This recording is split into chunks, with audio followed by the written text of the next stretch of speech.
بسم الله الرحمن الرحيم. إذا وقعت الواقعة ليس لوقعتها كاذبة خافضة رافعة.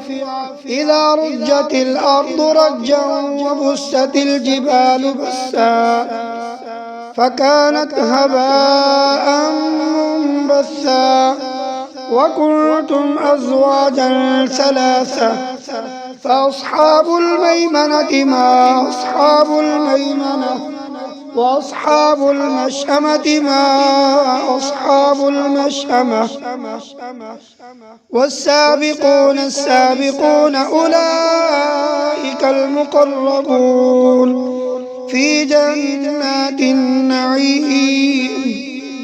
ثلة من الأولين وقليل من الآخرين على سرر موضونة متكئين عليها متقابلين.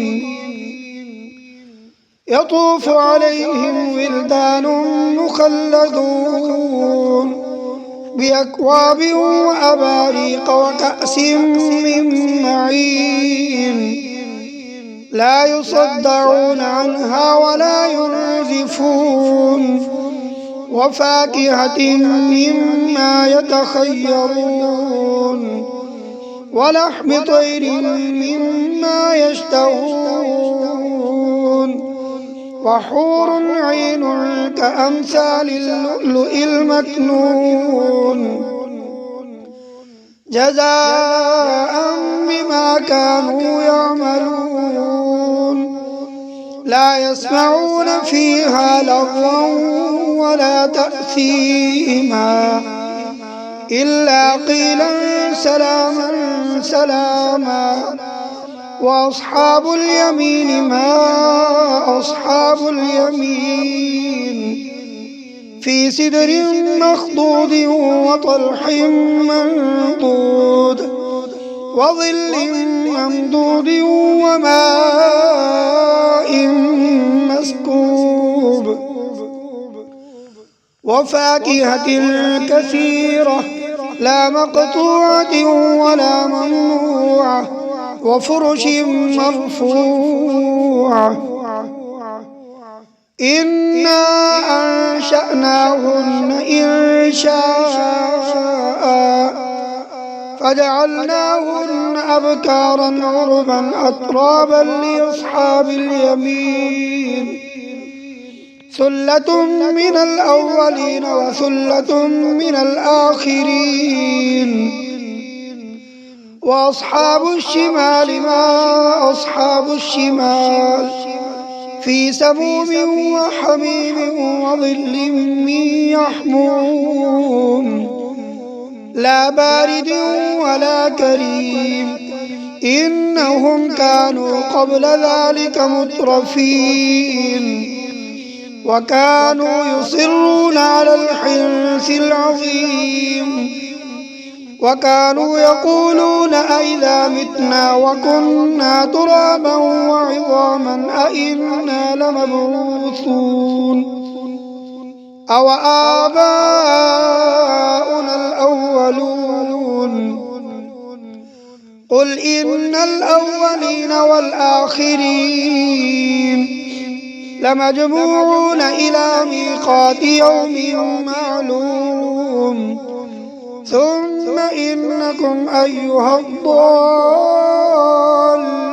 المكذبون لآكلون من شجر من زقوم فمالئون منها البطون فشاربون عليه من الحميم فشاربون شرب الهيم. هذا نزلهم يوم الدين نحن خلقناكم فلولا تصدقون.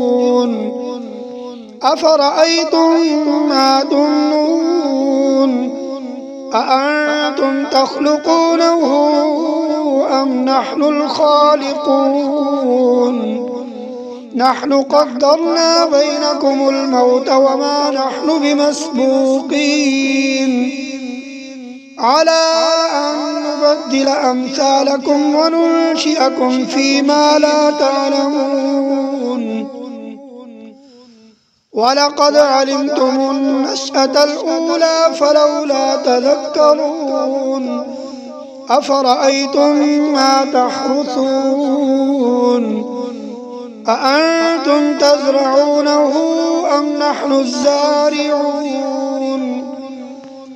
لو نشاء لجعلناه حطاما فظلتم تفكهون إنا لمغرمون بل نحن محرومون أفرأيتم الماء الذي تشربون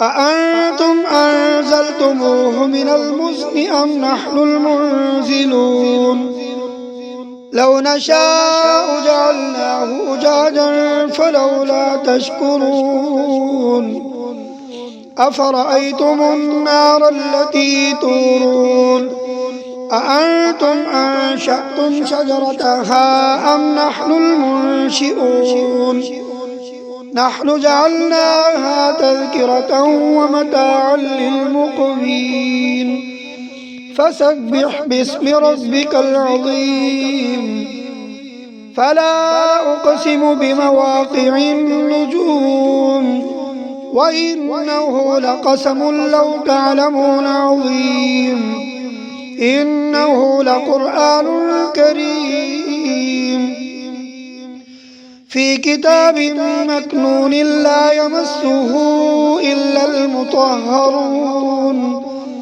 تنزيل من رب العالمين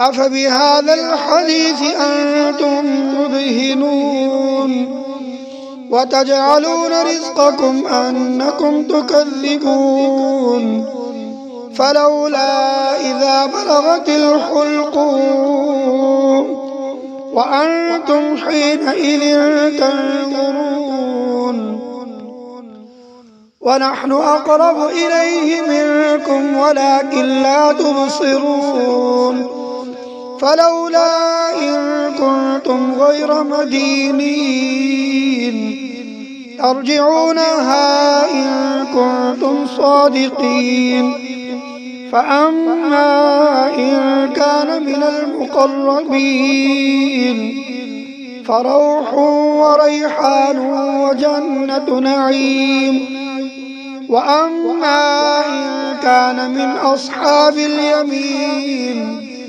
فسلام لك من أصحاب اليمين وأما إن كان من المكذبين الضالين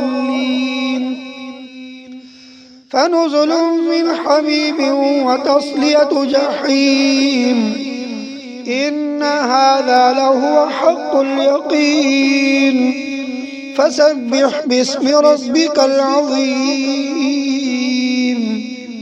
صدق الله العظيم.